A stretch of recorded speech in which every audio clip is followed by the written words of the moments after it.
Y antes de todo, la historia está creada por Daniel Yapura. Su link va a estar en los comentarios y en la descripción. Espero que la vayan a apoyar. Sin más, disfruten de la historia. Capítulo 12. Dosa batalla aero-naval en las costas noruegas, 12 de noviembre de 1940. Oslo, Noruega.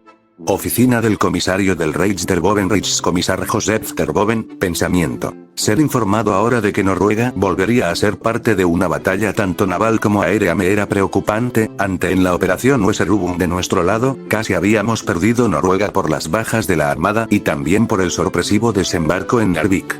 Hasta empujar a una facción de nuestras fuerzas hasta la frontera sueca y teniendo la oportunidad de controlar Narvik, los aliados, pero de no ser por el ataque el Führer había hecho hacia el Benelux y la consecutiva derrota de Francia, la operación habría fracasado. Reichskommissar Josef ter Boven, pensamiento. Aún así, que se vuelva esto un combate otra vez, ha hecho que dé la alerta a las fuerzas alemanas de ocupación. Tengo acá 400.000 hombres, que he tenido que ordenar hace nada que fortifiquen las defensas costeras del norte y centro de Noruega a lo mejor que se pudiese. Incluso hablé con el líder de la Gestapo, Rausenkarften, para que aumente la presión en la caza de los civiles armados que no puedan sabotear estos preparativos, tanto logísticos como de comunicación para la defensa del terreno ganado. No se repetirá los errores de la primera vez. El Führer envió una carta en la que deja claro que no habrá ni un paso atrás, se peleará hasta el último hombre, hasta que caiga la flota británica o sus fuerzas de invasión. Reichskommissar Josef ter Boven, pensamiento. Puede que ahora deba replantar pedir un traslado a Berlín si el Führer pide ello, aunque es más por lo otro. Kienzlen está siendo un dolor de cabeza con sus pedidos. Si me dieran el maldito permiso de ejecutarlo, con gusto me quedo acá, por ahora. Solo me queda esperar y rezar que ganemos. 19 de noviembre de 1940, Mar del Norte, Noruega. Tarde. La noche helada había caído en los mares noruegos. Pronto. La batalla naval podría suceder en cualquier momento. Acá se ponía todo para ambas partes, para definir el resultado de una guerra. Que hasta ahora estaban teniendo ventaja los alemanes y sus aliados, desde la victoria de Dunkerque y la fracasada evacuación de las fuerzas aliadas. Ahora todo se definió en la destrucción naval total del enemigo para poder ganar las decisivas batallas por venir. Esto lo sabía de manera clara el almirante Erich Raeder, quien estaba en el nuevo barco que había salido, el Bismarck. Por supuesto estaba para dar órdenes de estrategia naval a la flota combinada germano-vichista, que protegía tanto el Mar Norte como el Mar Noruego. El capitán de este gran acorazado era el capitán Otto Ernst Lindemann. Irónicamente, el Bismarck ondeaban dos banderas. La bandera del Reich alemán y griega. La francesa. Erich no entendía ello, francamente no lo entendía. ¿Porque el Bismarck, orgullo de la flota alemana, debía tener la bandera de nuestros enemigos? La respuesta le vino solo apenas pasó un oficial francés en este navío, que vino hacia el puente para charlar amistosamente con el capitán Lindemann. Este barco estaba con marinos franceses que han decidido ser leales hasta el fin a la causa del Reich y de la Francia de Pétain. Desde que fue votado el Bismarck, esta se llenó de alemanes y franceses, ambos trabajando en conjunto para la victoria final, para la Vaterland alemana. Desde que entró el día 17 para observar y dirigir la estrategia naval, hizo lo posible por aguantar la presencia francesa en la flota germana, e incluso aputeando varias veces al Führer por tal insulto, la presencia de franceses, al orgullo de la flota alemana. Cuando Erich salió de sus pensamientos, vio como ambos dejaron de hablar amistosamente, en idioma alemán, y el francés se estaba por ir. Él se acercó y habló fuerte para ser escuchado, quería saber la razón de la presencia de los franceses, así como también porque había una colaboración cada vez más amplia entre franceses y alemanes, los enemigos acérrimos de la Gran Guerra. Almirante Erich Raeder, disculpa. Oficial Dubois. Sé que le interrumpo en algo de importancia que debe hacer, pero me ha estado matando la curiosidad de esto. Así que perdóneme si mis palabras parecen ser, no sé si racista o de carácter de rivalidad, pero intento comprender esto, así que espero responda mi pregunta con sinceridad. Oficial Dubois. No hay problema, algunos de los nuestros tienen ese sentimiento. Al menos los del ejército, la naval está más que feliz en cooperar. Ahora dígame qué quiere saber. Almirante Erich Raeder, pensamiento. Así que también está ese sentimiento en el ejército francés. Bien, eso me hace más fácil hacerle la pregunta sin sonar tan bastardo. Almirante Erich Raeder, ¿por qué ustedes, los franceses, colaboran con nosotros? ¿Nosotros quiénes somos sus enemigos, sus rivales, aquellos que mataron a más de 300 o 400 mil hombres suyos en la batalla por tu república? ¿Por qué ayudarnos y cooperar con nosotros en nuestros barcos y submarinos, así como entregar los suyos, sabiendo que somos responsables de lo que le pasa a tu nación? La pregunta fue bastante interesante y eso le interesó tanto al Lindemann como a los tripulantes que estaban en el puente. Estaban curiosos por ello. Si no, a todos les caía bien la existencia de los franceses en el Bismarck o en otro barco, pero entienden que mientras más aliados mejor, para terminar la guerra y regresar con sus familias. Por otro lado, Dubois empezó a procesar la pregunta que le habían hecho, mostraba una cara en la que mostraba que estaba pensando o recordando algo. Hasta que sonrió y confiado él respondió.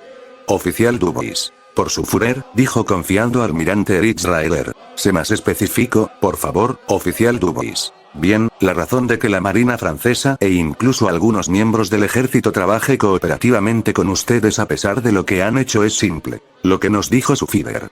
Le contaré qué nos dijo. Será largo, así que siéntese, y los demás.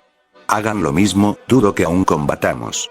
Erich pensó un rato y se sentó en la silla más cercana para estar atento a lo que contaría Dubois. Hicieron los mismos los demás tripulantes, incluso el capitán Lindemann, aunque sin descuidar ellos sus deberes. Oficial Dubois. Bien. Ahora le cuento qué pasó. Cuando nos llevaron a Kiel, a punta de pistola, si debo decir, la cosa fue interesante verán, la cosa es que... Flashback. Flota francesa con tripulación a punta de pistola. 27 de junio de 1940, Kiel, 3 Reich alemán. Del puerto al aeródromo estaba bastante enojado. Habíamos perdido la guerra y tuvimos que ir en un viaje de una semana en compañía de fuerzas alemanas que nos apuntaban con sus malditas armas. La idea de un motín fue descartado cuando más sabíamos que el Reich controlaba la costa norte de Francia. La mayoría de nuestras familias o amigos vivían en esa zona. No podíamos hacer algo tan estúpido como ello. Vi cómo estos malditos se regodeaba por esto. Entendía su idioma y me molestaba sus respectivas palabras sobre nuestra derrota, pero también sobre lo más parecido que ocurrió a ellos en el Tratado de Versalles. Estaba enojado. En cierto sentido, solo allí simpaticé con los alemanes. Aunque eso no importa. Pronto. Vi con mis propios ojos. El puerto alemán de Kiel. Estaba con bastante actividad y presencia militar. Los navíos alemanes o de otro tipo no se encontraban en sus puestos y estaban vacíos, incluso partes de nuestros navíos iban en dirección al puerto de Hamburgo. Una vez que llegamos a uno de sus puertos, la flota se puso en los diferentes lugares de amarres para estar allí, nuestra flota se ancló. Lo suficiente para que esté vigilado después por las fuerzas alemanas. Incluido mi fragata la Orleans tuvo que ser amarrada. Una vez que pasa todo ello, los alemanes nos piden que bajemos del barco. Muchos de nosotros estábamos inquietos, y nos hacíamos preguntas, ¿nos van a matar? ¿Seremos prisioneros? Esa y muchas preguntas más invadieron nuestra mente, nuestros pensamientos. Apenas nos bajaron, nos escoltaban un gran aeródromo, donde, irónicamente, no había aviones de ningún tipo. Eso nos inquietó y nos pareció extraño. Al punto que me pregunté, ¿nos ejecutaran acá? Los soldados en nuestro propio idioma nos habían dicho que nos sentemos en las sillas o en el piso, pronto más de nosotros vendríamos acá. Yo no entendí nada, por lo que rápidamente empecé a charlar con mis compañeros sobre lo que estaba pasando. Pronto entraron más marinos franceses, era de todos los que llegaron en sus barcos de la flota que entró a Kiel, los otros habían ido a Hamburgo. El aeródromo pronto estaba lleno en cuestiones de horas, casi hacinado, si pudiera decirse, pero el lugar parecía tener ventanas abiertas para que fue más fresco, aunque eso no lo hizo mejor. Paralelo a ello, escuché que venían camiones que habían traído a más compañeros de la marina, pero para reunirlos en el otro hangar. Ya a partir de allí no entendimos nada, qué estaba pasando, qué estaban haciendo los alemanes con nosotros. Simplemente no entendimos. Solo tuvo que pasar una hora más, hasta que nos dieran la orden a todos de que salgamos del hangar y nos paremos afuera. Yo y todos los demás los obedecimos y lo que vimos en nuestra salida fue un lugar preparado como si alguien estuviera por lanzar un discurso. Incluso regía en estos estados de manera orgullosa la bandera francesa así como la de nuestro enemigo, la bandera del Reich alemán. Pero ambas ondeaban orgullosamente, como si fueran aliados, lo que nos confundió todo ello, hasta que apareció un grupo de autos de color negro. Pronto allí salieron varios oficiales alemanes e incluso reconocimos a oficiales franceses de la marina, que se habían retirado de la Gran Guerra, pero lo más curioso fue que salió de ellos el líder de la nación enemiga. Ese corte, esa seriedad y ese mostacho de bigote. Eso fue inconfundible, yo y todos acá lo conocíamos. Adolf Hitler. El hombre que inició la Gran Guerra. Aquel que ordenó la invasión de Polonia, aquel que ordenó la invasión a Dinamarca y Noruega, aquel que ordenó la invasión del Benelux y nuestra nación, Francia. Estaba enojado y sé que muchos de mis compañeros se sentirán igual conmigo, pues tenemos al hombre responsable que inició esta guerra, pero debemos calmarnos, estábamos en una posición bastante mala, había muchos soldados alemanes con rifles y armas. Una revuelta ahora no era la mejor opción. Eso me quedó claro. Pronto vi como Adolf Hitler subió a bordo de ese escenario improvisado, se aclaró la garganta y estaba listo para decirnos algo. Seguro para regodearse de que nos han vencido, de que nos han derrotado, de que tiene control de nuestra flota y de nuestras vidas. En cambio lo que dijo fue más diferente de lo que pensé. Hitler. Hola a todos los valientes franceses de la flota naval. Muchos de ustedes se están preguntando por qué están acá y por qué fueron traídos a punta de pistola a nuestra patria. Eso me dejó sorprendido. El canciller alemán habla nuestro idioma. Pero pronto me clamé, la realidad es que los políticos deben saber varios idiomas para hacer negociaciones diplomáticas o de acto de guerras. Solo ese pensamiento lógico fue lo que me hizo no sorprenderme, aunque sí retarme internamente por hacerlo. Hitler. Bueno, la razón era para reunirlos acá y hablar con ustedes. Ya he hablado con algunos de sus viejos oficiales de la Marina francesa y los convencí a que también están acá para que escuchen mis palabras. Será su voluntad o no. Si quieren seguir lo que dije y lo que consecuentemente será más tarde una real propuesta. Vi como muchos de mis compañeros parecían estar dispuestos a escuchar, en realidad, casi todos ellos estaban atentos y dispuestos a escuchar, por lo que yo también decidí prestar atención. Hitler. Bien, veo que están de acuerdo en escucharme. Así que seré directo, porque debemos nosotros, alemanes y franceses, debemos ser enemigos históricos en estos momentos cuando podemos ser aliados que gobierne buena parte del continente europeo y de Oriente Medio. Hitler. Si esta rivalidad se remonta a nuestra guerra entre nosotros en aquel entonces éramos Prusia e Imperio Alemán, contra ustedes que eran el Imperio Francés de Napoleón Bonaparte y de su sucesor. Entonces. Es entendible. Pero entonces, ¿por qué cooperar con el Imperio Británico que también buscó la destrucción de su imperio en ese entonces? Ahora me intrigo lo que quería decir, preste más atención. Pronto los demás también vi cómo se interesaron en sus palabras. Ahora quería saber qué quería decir Hitler. ¿Por qué cooperar con ellos que destrozaron sus sueños en ese entonces, la de ustedes, los franceses, de ser un imperio napoleónico, casi eterno y sin monarquías a su control? ¿Por qué vernos a nosotros como sus enemigos, cuando debería ver por igual como enemigos a británicos y alemanes? Hitler. Nosotros los derrotamos y le quitamos un solo territorio, Alsacia-Lorena. Los británicos en cambio le destruyeron sus sueños de ser un gran imperio e hizo que prosperara un tiempo más bajo la monarquía parasitaria que los ha dejado a su nación tan mal, como antes de la valiente revolución de la Comuna Francesa y de Napoleón Bonaparte por una nación con derechos para la gente. Hitler. Si ven esas diferencias, verán que es injusto que ustedes, los franceses, odian a los alemanes, cuando todo el mal y daño lo hizo el Imperio Británico. Si es cierto que nosotros batallamos en tierra, e incluso los rusos de los tiempos zaristas lo hicieron, todo contra ustedes, pero los británicos fueron los que dañaron, golpearon y atacaron sus puertos, los mataron de hambre. Lentamente y les puso líderes que jamás les respetarían a ustedes, el civil, el ciudadano, el campesino, el soldado y marino que lucha y pelea con pasión contra el enemigo que amenaza a su gente. Bueno, al menos entiende nuestra gente, nuestro pueblo, y entiendo francamente ahora que las diferencias son enormes. Ciertamente deberíamos odiarlos a ambos, porque odiar y ser antagónicos con los alemanes y ser aliado de otro que también debería ser nuestro enemigo y rival antagónico. Ahora. No le encuentro el sentido. Hitler. Solo ustedes triunfan hasta que ocurra una reforma para que tengas tales derechos, así como la abolición de la monarquía francesa. Un logro, pero al final. Uno que termina de manera triste para ustedes, ya que después, bajo control de los ingleses a su gobierno. Intenta que franceses y alemanes se enemisten de manera histórica, hasta que ocurre la Gran Guerra y mueren miles de soldados franceses y alemanes. Donde ustedes al final ganan, pero perdiendo ustedes la esencia de ser franceses independientes, porque siempre el gobierno francés escuchará a sus amos británicos. Ciertamente el Kaiser y yo somos culpables de dejarnos llevar en la Gran Guerra y en nuestras retóricas antifrancesas y expansionistas, no lo niego. Pero ¿pueden ustedes entender lo que es ser manipulados para desde su derrota para ser serviles a un imperio que ha usado a los demás para batallar y ganar sus batallas y así controlar sus tierras y gente?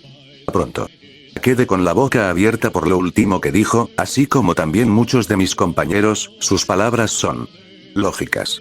Pensando en ello objetivamente, Francia siempre fue el enemigo de Gran Bretaña, incluso en la larga guerra de los 100 años, siempre hemos sido enemigos. No niego que incluso fuimos enemigos de los alemanes en su creación como el Imperio Sacro Germánico en algún momento de la historia. Pero la mayor parte de nuestra historia, somos enemigos de los británicos. No de los alemanes, no de los italianos o de los españoles, siempre de los británicos. Eso me hace pensar que tal vez Hitler estaba hablando con la verdad. Una Francia manipulada. Es posible, después de toda la corrupción opulenta en todos los sectores, la política es una de ellas. August/Hitler. Yo y muchos alemanes nos sentimos así. Traicionados, humillados por nuestros líderes políticos y por el autoexilio del Kaiser que abandona a su gente. Los políticos inmediatamente entregan al país a manos de los vencedores, ustedes, los franceses y a los británicos. Yo, en ese entonces como político mediocre, no iba a permitir que Alemania sea un país servil a los intereses británicos o de sus siervos franceses que están en las sombras. Por ello me levanté para hacer fuerte a la nación, al pueblo, al Reich y liderarlo hacia el sol. Luché para hacer fuerte la nación, pero no mentiré, como dije. Lleve la misma política que el Kaiser, y ese será un error que me perseguirá hasta el fin de mi vida, pero es porque quiero poner fin al Imperio Británico y a su mandato en el mundo que hice ello. Ellos controlan secretamente Francia a través de la opulenta corrupción y servilismo, ellos controlan y oprimen a muchos pueblos con la fachada de la democracia. Luche del mismo modo que lo haría ustedes los franceses, me inspire en Juana de Arco que luchó por su pueblo en la guerra de los 100 años. Yo lo hago por el mío, aunque espero que no sea una guerra tan larga en mi cruzada. Ustedes, como franceses, deberían saber mejor su historia. En que tengo razón en ello. Francia y Germania deben ser enemigos, pero jamás enemigos históricos. Porque ambas venimos de los pueblos del Rin. Alamanes y francos, ambos creando imperios en el continente y teniendo la misma sangre pero diferentes formas de hablar, o como diría alguien, diferencias de hermanos. Evolucionando de forma cultural y en civilización, pero los británicos, ellos son el verdadero enemigo histórico de ambos, de Alemania y de Francia. Conspiran y buscan controlar a nuestra gente. ¿No es mejor que en estos tiempos, al menos franceses y alemanes cooperemos conjuntamente para eliminar el problema británico? Así este imperio de sombras, que siempre ha utilizado los demás en sus guerras, pague por sus crímenes, pecados y fechorías a través del derrumbe total del imperio británico y su total desmembramiento. Pronto me quedé mudo, nuestra historia. También hablaba de que los francos nos habíamos ido del este del Rin para formar nuestro pueblo, que con el paso del tiempo, de cruces con otras tribus y demás, es que formamos los reinos franceses de Lyon o Borgoña. Incluso, si lo veo de ese modo, los alemanes son nuestros hermanos, francamente uno que no es nuestro favorito, porque hemos tenido disputa con ellos, casi siempre en la historia, pero tiene razón. Los británicos fueron los que más nos atacaron, más nos lastimaron, más nos hundieron a nuestra nación en ese entonces en la guerra a la pobreza, mientras ellos estando en sus islas, vivieron cómodamente y lejos de lo que nosotros los franceses sufrimos. La guerra de los 100 años es un ejemplo de ello. Se perdió tanto a manos de los británicos de ese entonces y solo una mujer guiada por Dios luchó por nosotros, por Francia, ensució su alma, su inocencia y su ternura como dama para salvar a nuestra nación, solo al final ser ejecutada por la iglesia al servicio de los ingleses. Pensando todo ello, al final la miseria del pueblo francés siempre vino del lado británico, nunca de las diferentes tribus germanas, antes de sus primeras unificaciones como imperio. Por ello, creo que empiezo a entender a Hitler. Lo que quiere decir con ello. August/Hitler. Únanse a mí, no como traidores a su patria, sino fieles a estas. Como aliados, como amigos, como hermanos. Juntos derribemos al malvado imperio británico y a los que le sirven para que nuestros pueblos sean prósperos al fin y viva en paz. Así al final de esto cada pueblo decida si ser aliados casi como hermanos o enemigos, pero al menos enemigos por cuestiones estúpidas, como hermanos que somos. Pronto alce mi voz en acuerdo, alabando a Hitler, alabando sus palabras y no soy el único, muchos de mis compañeros de la naval lo alaban, muchos gritamos su nombre. En agradecimiento por abrirnos los ojos sí.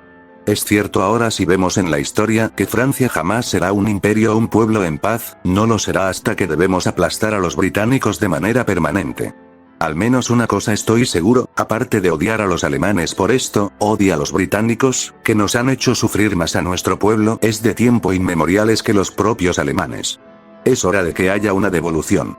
Fin del flashback oficial Dubois. Y después de ello, yo y todos los miembros de la flota francesa, incluso los viejos oficiales, se unieron en voluntad con el Reich para esto, formalizando así esta unión entre las flotas con ambas banderas, e incluso se habló con el mismo almirante Dönitz sobre esto. Incluso algunos de nosotros repitieron las mismas palabras que Hitler dijo en ese discurso en cartas que llegaron a nuestras familias o a amigos militares. Eso hizo que la tasa del ejército francés fuese enorme.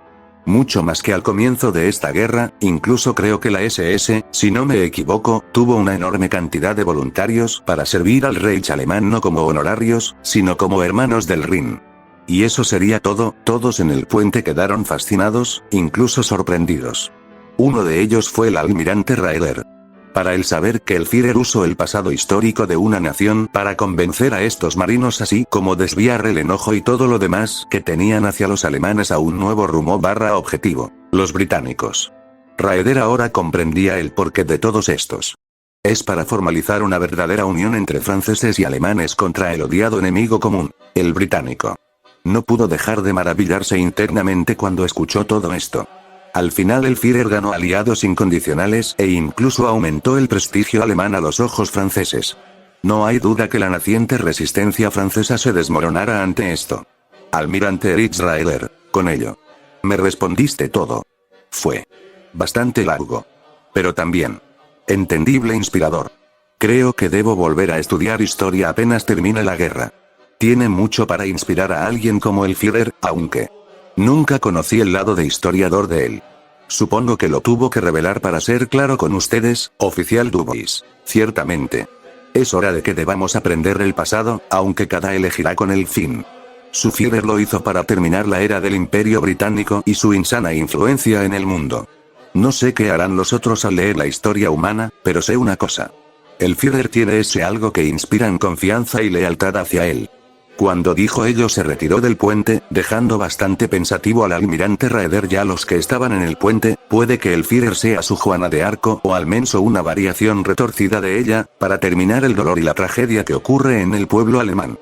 No se puede quejar, en tiempos oscuros se necesitan héroes y tiranos. La pregunta ahora en su mente es ¿qué es Adolf Hitler ahora, un héroe o un tirano? En algún lugar en el Reichstag, cierto August/Hitler estornuda, no sabiendo por qué de ello guardia SS Becker. ¿Está bien mi líder? ¿Está enfermo? ¿Quiere que llame a alguien a que lo reemplace de esto? August/Hitler. Si estoy bien, no ando enfermo. Solo presiento que alguien habla mucho de mí. Guardia SS Becker. Tal vez sus fans, August/Hitler. Si son ellas, lo entenderé.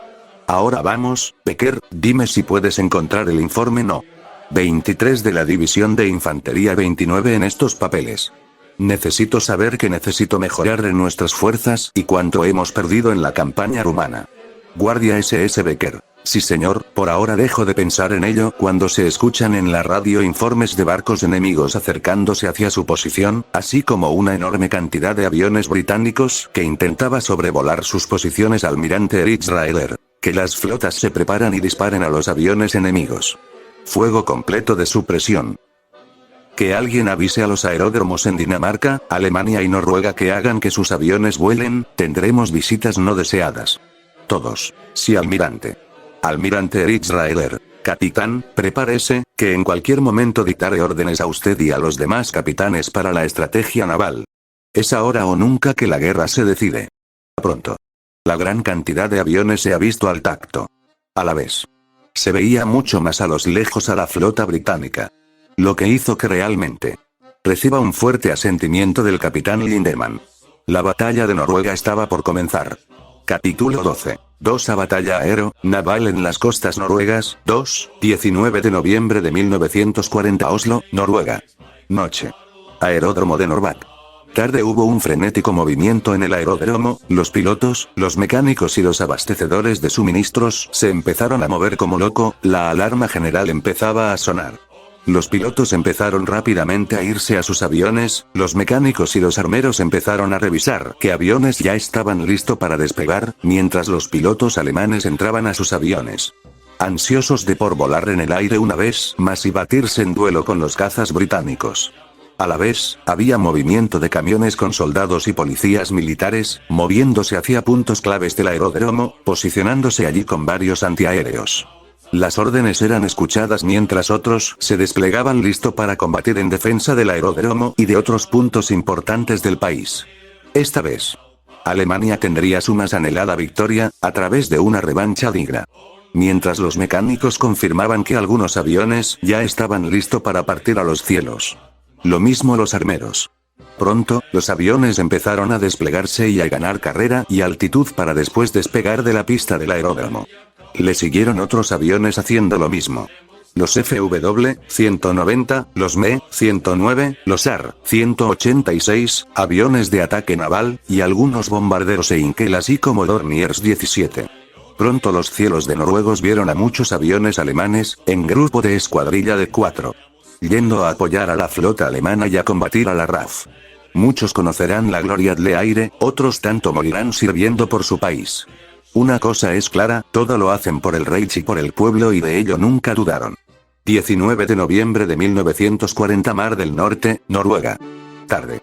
Cuando se llevaron a cabo las órdenes, pronto, cada navío alemán y francés, abrieron fuegeo sus artillerías antiaérea hacia el cielo, iluminando el cielo con pequeños estallidos y brotes de humo negro en ella. Los disparos de algunos A contra los aviones británicos habían dado en el blanco, varios cazas cayeron al mar. Estrellándose fuertemente, a veces con un sonido ensordecedor de una explosión. Otra de un fuerte choque contra el mar, a pesar de ello, el combate seguía. No se tardó mucho para que algunas escuadrillas de aviones se tiren en picada para atacar a los barcos alemanes y franceses. Pronto, algunos de los barcos empezaron a concentrar sus disparos en los aviones británicos que caían en picada para atacarlos. Los disparos alemanes y franceses, concentrados en los aviones enemigos, fueron efectivos, pero dejaban al descubierto que otras escuadrillas pudieran atacarlos. Pronto aviones Spitfire soltaba sus bombas de 113 kilogramos, en un destructor francés, calzando y explotando la zona donde se colocaban los torpedos. Haciendo que el destructor explote en 1000 pedazos, por las bombas enemigas y las propias que llevaba, torpedos. Pronto otro destructor era calzado peor sin sufrir serios daños, era el destructor alemán Z-23. Aún vivo y coleando para pelear contra los enemigos que vendrán. Oficial de comunicaciones. Capitán, el destructor francés, el Lynx fue destruido. El destructor alemán, de nombre Z-23 ha recibido daños menores. Otro oficial de comunicación. Capitán, almirante. La flota británica parece estas desplegándose. Y a punto de atacar. Almirante Erich Raeder, en esta batalla estará decidida por los cañones que disparen primeros. Y esa será un factor determinante al principio, ya que ambas fuerzas tienen suficientes acorazados y cruceros así como los viejos barcos de bolsillos como los Dreadnought. Capitán Otto Ernst Lindemann del Bismarck. ¿Qué pasa con los submarinos y los aviones? Almirante Erich Raeder, los aviones se batirán primero en un encarnizado enfrentamiento aéreo.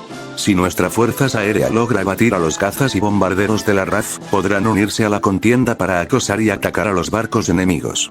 Los submarinos no creo que jueguen un papel importante, pero... Como nuestro Führer dijo que no había que subestimar la importancia de esta arma, afirmando que también puede dar vuelta a la situación. Estaré de acuerdo con esa afirmación hasta que lo vea con mis ojos. Hasta entonces. Los cañones y los aviones considero que influirán en esta batalla. Capitán Otto Ernst Lindemann del Bismarck. Muy bien, en este caso ¿cuáles son sus órdenes para que la flota se ponga en despliegue? Almirante Erich Raeder, quiero que algunos de los destructores de clase torpederos se formarán al centro de la actual formación de anillos de múltiples capas. Ellos lanzarán en la mejor oportunidad, todos los torpedos que tengan para dañar a la flota británica, las dispararán en diferentes direcciones para que la flota enemiga no sepa cómo maniobrar, seguro ellos harán lo mismo, así que debemos ser los primeros que encuentren esa oportunidad. A la vez los acorazados y cruceros pesados, nos concentraremos en los cruceros pesados y acorazados enemigos, los cruceros ligeros deberán lidiar con los destructores enemigos para que no se acerquen a los acorazados, su velocidad y versatilidad en el mar, jugarán un papel crucial a la hora de atacar con torpedos, sin que los grandes tengan tiempo de maniobrar, los Dreadnought atacarán a salva a los cruceros ligeros. Que se les ordene a los submarinos que patrullan que si tienen oportunidad de tiro contra algún navío enemigo que lo haga, hasta entonces, deberán buscar a los submarinos enemigos ya que ellos serán un problema real, incluso para el Bismarck, Capitán Otto Ernst Lindemann del Bismarck. Ya oyeron al almirante. Transmitan las órdenes. A la vez que todos los cañones de 380 milímetros de proa a popa se preparen para disparar al barco enemigo más cercano. Que las torretas secundarias estén preparadas para atacar en secuencia a cualquier destructor británico que quiera acercarse a nosotros o a acorazados aliados para lanzar sus torpedos. Seguro los demás capitán obedecerán las órdenes del almirante, pero actuarán si ven el barco en peligro, tal como nosotros. Ahora muévanse, los tripulantes del puente empezaron a cumplir y ladrar las órdenes dadas. El Bismarck pronto encontró su primer blanco, el que estaba más cerca para el ataque a la flota alemana, y era el HMS Gloucester. Uno pensaría que el Bismarck no podría dar o calzar a los barcos enemigos a una tan larga distancia, pero... Los cañones de 380 mm tenían una elevación de 30 o como límite y una distancia de rango máximo de 36.520 m, 36 km, oficial de comunicaciones. Las torretas gemelas de Anton y Bruno que están a proa están listo para disparar a su orden, las torretas de popa César y Dora afirman que también están listo para disparar según sus órdenes. Ladro con fuerza. El capitán Lindemann ve cómo la actual situación podría ponerse a su favor con solo disparar para intimidar a los británicos, pero entonces recibe el aviso de uno de los oficiales de comunicación. Oficial de comunicaciones. Capitán, almirante. Llegan al escenario la Fuerza Aérea de Dinamarca y del Reich. Aviones Me-109, Fw-190, entre otros, están combatiendo contra los aviones enemigos que están hostigando a la armada. La Fuerza Aérea que estaba en Noruega ya entabló batalla con los aviones británicos. Pronto él dio una orden que dio inicio a la batalla naval de barco a barco en superficie. Capitán Otto Ernst Lindemann del Bismarck. Entendido. Que las torretas de proa abran fuego al barco enemigo cercano de inmediato, que la de popa espere unos segundos antes de disparar, para ver si dan en el blanco o no los de popa, no malgastamos disparos esenciales hasta confirmar que hemos fallado. Las órdenes se transmitieron al pie de la letra como dijo el capitán Lindemann. Pronto, en perspectiva ahora del lector que ve, se muestran los cañones 380 mm disparan en un estruendoso sonido. A la vez que de la boca de los cañones salía un poco de humo. Después se ve a los proyectiles de 800 kg yendo al barco inglés. En una dirección perfecta e impecable. Hasta que impacta en la parte central del HMS Gloucester, haciendo que ésta explote por completo en un fuerte estruendo, casi hecho pedazos. Mientras sus restos ahora se hundían al fondo del mar. Luego las torretas de popa disparaba al siguiente barco más cercano, a otro crucero, el HMS Ajax, causando otra gran explosión en las fuerzas navales británicas. Pronto la flota alemana y la francesa intentaron seguir el mismo inicio de ataque del barco insignia de ahora ambas flotas. Disparándose sus cañones hacia los barcos enemigos. Incluso algunos cruceros lanzaron sus torpedos en dirección a la flota británica. A la vez esta misma responden disparando sus cañones y soltando sus torpedos.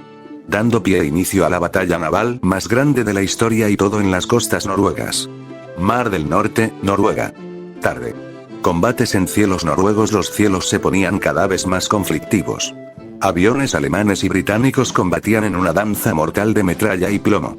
Cada uno usando lo mejor de sus habilidades así como del avión mismo para abrumar a sus oponentes, maniobrando, esquivando o eludiendo los disparos enemigos, así como buscar la oportunidad de ponerse detrás de la cola del enemigo. Era una danza tan letalmente hermosa que solo los lunáticos o los amantes de la guerra llamarían esto como bello. Pronto se veía un caza específico. Un Me-109 había derribado un Spitfire con total maestría y con solo una ráfaga de disparo, pronto el caza británico destruido cae en picada hacia el mar. sin saber si el piloto saltó o no del avión. El as de este avión no era otro que Heinrich Wilhelmaner, quien ya había participado en la invasión de Polonia, la batalla por el Benelux e incluso por la batalla de Francia y que ahora mismo, volvía a combatir en los cielos de Noruega en su Me-109B. Pronto hizo una pirueta y se lanzó a picada para atacar a otro avión Spitfire que estaba en la cola de otro Me-109, de otra escuadrilla. Ya que él pertenecía a la JG-52. De manera precisa y serena toca sus controles de disparo, sin pestañear y estando tranquilo, disparando una ráfaga larga. Hasta que sus disparos dan al caza enemigo. Esta vez sobre la cabina, matando efectivamente al piloto y haciendo que el avión caiga sin control. A la vez, él vuelve a controlar su avión en picada y se pone al lado del otro Me-109. Con señales de mano avisa que había que combatir un poco más abajo. Donde la verdadera acción estaba. El otro piloto que era Ulrich Adrian asintió en acuerdo y ambos, en dúo bajan un poco hasta la altura donde se ve como los aviones combate furiosamente. Pronto ven como un FW-190 arremete contra un avión Hurricane con sus ametralladoras, destrozando una de sus alas y haciendo que la nave caiga dando vuelta hacia la superficie sin control, casi sin posibilidad de que el piloto británico pueda saltar y luego moviéndose hacia otro objetivo. Los dos pilotos del Me-109 ven a sus alrededores y encuentran sus siguientes objetivos a derribar. Ambos se comunican con señas rápidamente, cada uno dejando en claro qué avión marcaron. Pronto se separan y van rumbo a sus objetivos. Ulrich se iba rumbo a detrás de un Supermarine Spitfire que estaba a detrás de otro Me-109, derribándolo, lo que hizo que Ulrich se lanzara detrás del caza enemigo. Poniéndose detrás de este y disparando varias ráfagas, el avión británico aguantó y empezó a maniobrar para intentar perder al Me-109 que tenía en su cola, pero Ulrich lo seguía y no se despegaba, a la vez que disparaba una ráfaga cada vez que veía que tenía oportunidad. Solo en el último intento del Spitfire es que Ulrich logra derribarlo. Destrozando el ala derecha del avión y viendo cómo este cae ahora a la superficie, pronto se concentra y controla el combustible y las municiones que le quedan a su avión. Aún podía luchar, al menos un tiempo más, por lo que virá en picada controlada hacia otro avión enemigo. Que también venía hacia él. Ambos listos para dispararse a muerte uno al otro. A la vez Heinrich Wilhelmaner en su avión. Irrumpe a un dúo de aviones Hurricane que estaban atacando a otro FW-190, solo con una pasada logra derribar a uno de los Hurricane, luego se pone detrás del otro intentando derribarlo, pero el piloto logra zafarse de sus disparos e intenta maniobrar para quedarse detrás de Heinrich. Lo que este a su vez no se deja. Y hace que cada avión vayan en diferentes direcciones. Luego se dan vuelta e intentan dispararse de frente, ambos aprietan sus controles y disparan a sus armas mientras van de lado, ambos aviones reciben un duro castigo de frente pero ninguno cayó, a la vez ambos se pasan otra vez de un lado a otro. Para Heinrich había encontrado un piloto a quien valía la pena derribar y era obvio que era cierto, pues el piloto enemigo no era otro que el reciente as británico David Francis William Archerley. Capítulo 12. 2. A batalla aero-naval en las costas noruegas. 3. A la vez Heinrich Wilhelmaner en su avión. Irrumpe a un dúo de aviones Hurricane que estaban atacando a otro FW-190, solo con una pasada logra derribar a uno de los Hurricane, luego se pone detrás del otro intentando derribarlo, pero el piloto logra zafarse de sus disparos e intenta maniobrar para quedarse detrás de Heinrich. Lo que este a su vez no se deja. Y hace que cada avión vayan en diferentes direcciones. Luego se dan vuelta e intentan dispararse de frente, ambos aprietan sus controles y disparan a sus armas mientras van de lado, ambos aviones reciben un duro castigo de frente pero ninguno cayó, a la vez ambos se pasan otra vez de un lado a otro. Para Heinrich había encontrado un piloto a quien valía la pena derribar y era obvio que era cierto, pues el piloto enemigo no era otro que el reciente as británico David Francis William Archerley. Mar Noruego, Noruega. Tarde. A punto de comenzar los combates en cielos noruegos, la flota de aviones alemanas, dispuesto a apoyar a sus compañeros, tuvo que ser detenida ante la cantidad de aviones británicos que habían pasado a la flota naval germano-francesa. Para los pilotos alemanes y más que nada para el piloto Erich Hartmann había un poco de todos los aviones, no. Eso era decir mucho. Había bastante tipos de aviones británicos. Se notaba incluso en este atardecer, en la cual el sol caía en el horizonte, tapándose entre las nubes, y aún así dando su luz a ambas partes. En la distancia y en la luz del sol se veían a los aviones británicos cazas eran los Supermarine Spitfire, Hawker Hurricane, Fairey Fulmar, Boulton Paul P-82 Defiant y Blackburn Rock, así como los reconocibles P-40. Había bastantes escuadrones aéreos deseosos y listos para combatir a las Luftwaffe, pero también muchos que estaban con un gran poder de destruir a las fuerzas de la tierra. Había muchos bombarderos, muchos de los cuales los pilotos no podían ver, pero reconocieron a algunos de sus bombarderos e igual estaban listos para atacarlos y destruirlos. Se veían aviones grandes y desconocidos para la Luftwaffe, y esos eran los bombarderos Handley Page Halifax y Avro Manchester. Se veían también los aviones que habían cumplido un rol en asaltar la primera vez en Noruega las posiciones alemanes en las costas de Narvik, y esos eran los aviones de transporte Handley Page HP-54 Arrow. Escoltado por escuadrones de cazas muchos puntos que se dirigían hacia las tierras noruegas. Los pilotos ya se hacían una idea de lo que apostaban los británicos. Todo su poder aéreo en esta ofensiva. Los alemanes estaban lo más preparado que se podían. Pero estaba claro que estaban o bien en paridad igualitaria con el tema de cazas, pero en una posición desventajosa para interceptar adecuadamente a los bombarderos. A pesar de ello, Hartmann y sus compañeros pilotos alemanes no se amedrentaron y solo sujetaron con fuerzas los controles para estar listos para tal titánica batalla aérea. Hartmann y a su lado los tipos de aviones que tenían sus compañeros, y él notó con orgullo eso.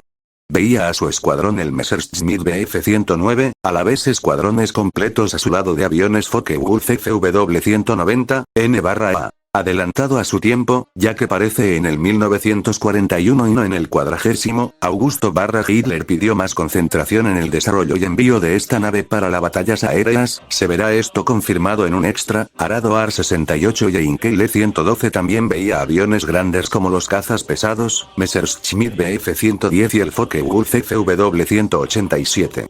Bombarderos en su totalidad para dar apoyo como el Dornier Do-215, Junkers Ju-86, Dornier Do-17 y el Heinkel 111. Todos bombarderos ligeros. A la vez se veía el único avión de ataque naval del Reich, pero está mejorado. Con torpedos en vez de bombas y era el Focke-Wulf FW-200D así como otro de su tipo, el Fieseler Fi-156. El avión de enlace. Solo estaban dos escuadrones completos. Solo mandando informes o bien avisando a todo en una radio especial a las fuerzas terrestres alemanas para prepararse ante lo que viene. Hartmann se pone al frente mirando ahora, con una sonrisa en el rostro mientras en la radio se escucha algo de lo que dice el primer mariscal del aire del Reich Anton von Hoffmann. Mariscal del aire Anton von Hoffmann. Caballeros. Actualmente muchos no me conocen y no tienen idea de lo que es un mariscal del aire. Yo menos. Pero el Führer me dijo que este puesto es para liderarlos en batalla y formar estrategias aéreas. No sé cómo haré ello, pero puedo decirles esto. Con toda seguridad, los llevaré a todos ustedes a la victoria, cueste lo que me cueste. El Führer afirmó también que Noruega será el punto inflexivo para nosotros para terminar esta guerra para a comienzos del año que viene. Así que sí. Lo están oyendo correctamente, si ganamos esta batalla, podremos ir por los británicos y aplastar su osadía y al fin, terminar esto y vivir en paz con nuestras familias y amigos. Pero para ello se le pide un gran sacrificio. Sus vidas sé que será difícil de aceptar, pero por el Reich, por su familia, y el futuro del pueblo háganlo y tendrán el agradecimiento de todo el pueblo, vistos como héroes y estando en el Valhalla. Ahora, luchen y sobrevivan. Ya veré cómo les ayudo acá en tierra. Salve el Reich, salve el Führer. Hartmann y muchos otros asintieron. Sí. Esto podría terminar la guerra y podrían regresar a casa. Ese solo anhelo es lo que encendió la voluntad y el espíritu de los pilotos, casa, familia, los que te esperan con incertidumbre a que llegues con bien de esta guerra. Eso es todo lo que Hartmann y sus compañeros tenían en mente. Tanto así que Hartmann habló en la radio para toda la flota aérea Erich Hartmann. Ganaremos esto y volveremos con nuestra familia. Nos esperan. Con alegrías y esperanza de ello así como incertidumbre. Yo regresaré vivo y sé que ustedes harán lo mismo. Esos bastardos comenzaron esta guerra. Pero nosotros la terminaremos y eso será permanente. Muchos gritaron en la radio. Todos listos para disparar a sus armas y ganar esta batalla. En tan solo cuestión de minutos ambas fuerzas están a tiros de sus armas. A tiros de desatar la más grande batalla aérea que podría decidir el destino de Europa. Las dos grandes fuerzas aéreas chocan en un poderoso intercambio de disparos. cada avión cayendo por el disparo de otros, dando comienzo a una danza mortal de muerte y destrucción en los cielos noruegos. Stavanger, Noruega. De la tierra a cielos noruegos. Tarde los civiles de cada parte de la costa, en especial la de Stavanger, vieron en sus ventanas un cielo lleno de puntos y humo negro en la lejanía de las costas de su país. Tanto que hasta los militares alemanes estaban viendo ello, mientras se estaban poniendo en posiciones para eliminar la Alemania británica. Y ese pensar no era equivocado, ya que se veían aviones de bombarderos británicos acercándose a las costas, superando a los aviones alemanes que combatían con los cazas británicos para cumplir su osado trabajo: bombardear las posiciones alemanes. Las fuerzas alemanas ya estaban avisadas, pero sabían que no había suficientes para poder proteger todas las locaciones de suministros de tal daño en varios puntos críticos de la zona. A pesar de ello, no iban a renunciar, por los que concentraron a las tropas en refugios y búnkers para que aguantase, dejando a la suerte algunas posiciones que estaban muy vulnerables al ataque enemigo. Pronto las alarmas sonaron. Y las AA, viendo que los bombarderos ya estaban a tiro, empezaron a descargar su poder de fuego. El fuego de los cañones de 88 milímetros empezaban a derribar algunos aviones, así como creando humo negro en el cielo. Esto no lo hacía solo ese cañón mítico, sino también el cañón AA de 12,8 centímetros Flak 40, a la vez algunos de los bombarderos empezaron a soltar su carga útil en algunos lugares, que eran objetivo prioritario o secundario. Mientras otros no estaban pudiendo hacer ello por fuerte concentraciones del fuego AA en donde estaban, haciendo que en algunos casos desaparecieran escuadrones completos del aire y cayeran en picada. Algunos de ellos decidieron que si caerían en zonas alemanas para máximo daño. Otros simplemente evacuaban del avión y saltaban en paracaídas. El cielo y la tierra se volvió un combate unilateral, esta vez a favor de los alemanes, si bien sus AA no eran suficiente. Su daño y precisión, sobre todo las de la AA de 88 milímetros, eran brutal. A pesar de ello, no evitó que los bombarderos cumplieran en algunos aspectos su papel a la perfección. Varias bombas habían caído en zonas de suministros, de transporte o de algunos puestos de comunicación, haciendo daño a las fuerzas alemanas de ese modo, aunque no pudiendo crear bajas enormes a las fuerzas alemanas, ya que estaban protegidas ante las AA alemanas. Pronto, los bombarderos se iban de los cielos, rumbo a casa. A la vez, venían los aviones de transporte, con soldados británicos que estaban listos y dispuestos a destruir ahora al enemigo y expulsarlos definitivamente de Noruega, atacando desde la zona sur y cortando la conexión del ejército alemán en dos, aislando a las tropas alemanas en el norte. Más adelante, esa voluntad sería destruida ante lo que vendría más adelante, cuando sean informados de lo sucedido en las costas, dejándolos desamparados en tierras enemigas. Mar del Norte, Noruega. Tarde. En el apogeo de la batalla naval no había dudas en que ambas flotas se dañaban en su enorme totalidad. Pero la situación ameritaba que la flota británica pusiera más esfuerzos a pesar de tener una mayor ventaja naval para ganar la batalla, ya que uno de los barcos alemanes, el Bismarck, manejado por el capitán Otto Ernst Lindemann, ya había destruido 9 navíos, entre ellos al orgullo de la flota británica, el Oor. A la vez que sus contrapartes navales habían destruido o inutilizados varios de sus barcos, cada vez empujando la marea más a su favor, lo que obligó a los portaaviones británicos lanzar a todos sus aviones torpederos Warfish en dirección a barcos específicos de la flota enemiga. Pero apuntaba en específico al Bismarck, quien era el barco naval enemigo más peligroso en esta contienda. Pronto los aviones se dirigieron hacia el Bismarck y sus acompañantes, a la vez. Estos aviones vieron cómo aún hay un intercambio de torpedos en ambas partes. Viendo cómo un grupo de eso le daba a uno de los portaaviones, haciendo que estalle. También veían cómo la formación alemana sacaba a varios destructores del centro de la formación, para luego estos lanzarse rápido hacia los costados en ambas líneas. Y después, lanzar lo que es al parecer una nueva andanada de torpedos en dirección a la flota británica.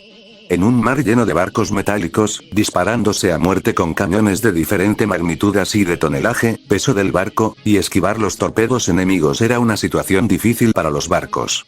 Sobre todo para ambas partes. Pronto. Es aquí donde la batalla se pone oficialmente a favor de la flota alemana, ante la destrucción de más barcos británicos.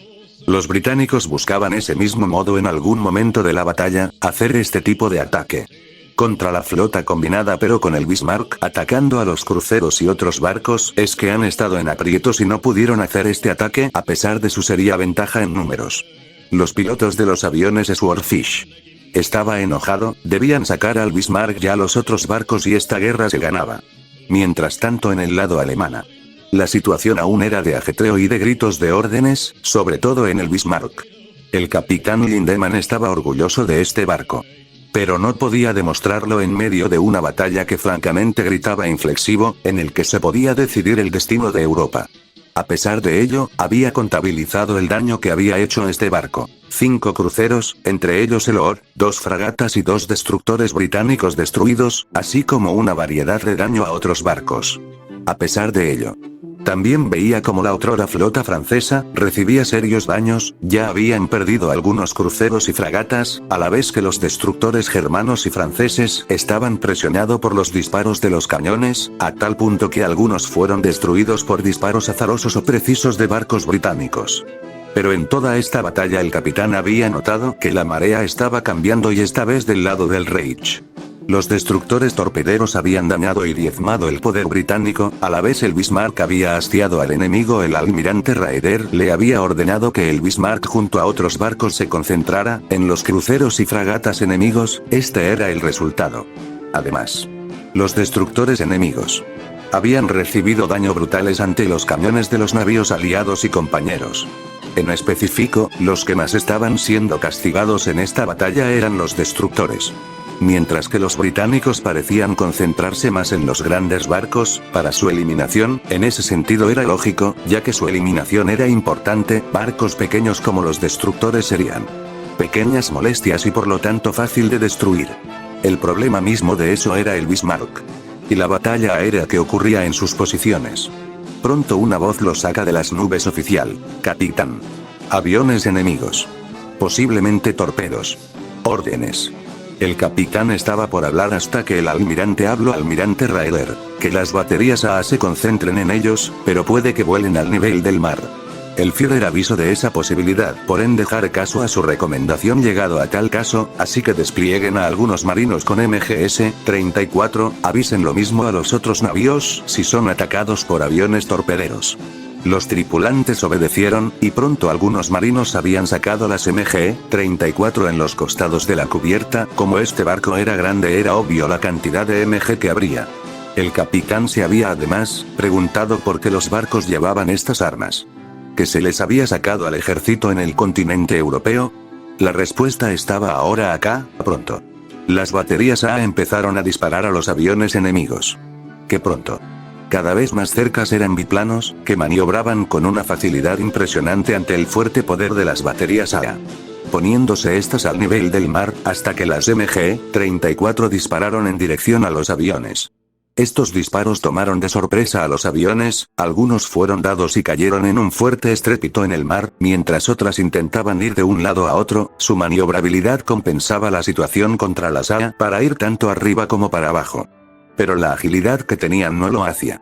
A la vez, el capitán Lindemann ordenaba el disparo de los cañones de 380 mm hacia otro barco enemigo, de la cual la torrea disparó en un poderoso estruendo hacia la posición enemiga, mientras los aviones biplanos tuvieron que pasar de largo para arriba del barco, no pudiendo soltar su cara de torpedos ante el intenso fuego antiaéreo, sobre todo de esas ametralladoras que le habían jodido su oportunidad de soltar torpedos bajo el nivel del mar hacia el barco.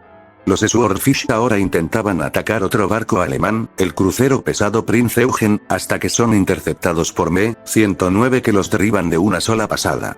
Esto hizo que los tripulantes alemanes, tanto del Bismarck como del Prinz Eugen, vitorearan ante sus compañeros de la aviación. Los aviones eran los que estaban combatiendo hace rato en el Mar del Norte, habían sido diezmados y derrotados, pero a pesar de ello, esto debilitó considerablemente a la Luftwaffe. Le sería difícil recuperarse. Por otro lado, la aparición de los aviones alemanes vino con la compañía de aviones AR-200D, transportando cada uno 2 torpedos, listos para atacar a la flota británica.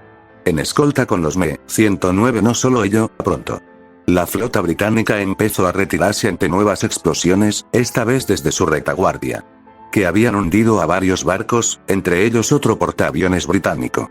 Esto pronto se confirmará cuando habla otro almirante en las comunicaciones alemanas, almirante Donitz. Aquí el almirante Donitz, en jefe de la flota de submarinos.